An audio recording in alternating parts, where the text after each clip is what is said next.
ফুললে ভালো লাগে না, কারণ ফুলকো কথাটা একমাত্র লুচির সঙ্গেই যায়। এরকম ফুলকো লুচি না হলে, আর কারু পছন্দ একটু সাদা লুচি, কারু পছন্দ একটু লালচে, তাহলে আমাকে দুরকমই তো বানাতে হবে। এই যে দেখো তো বন্ধুরা, লুচিগুলো কেমন হয়েছে। তোমার লুচি তো আমার ফেভারিট।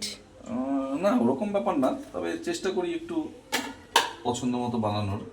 সব রকমই তো বললাম যে কারো একটু লাল পছন্দ, কারো একটু সাদা পছন্দ। আর কি তুই আমার এখানে কি পেছনে কি করছিস? এসছে না? আর কি তুই আমার এখানে পেছনে? কি?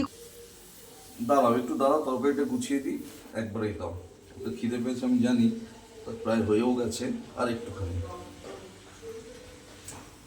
দেখেছো বন্ধুরা কি সুন্দর ফুলকো লুচি একদম।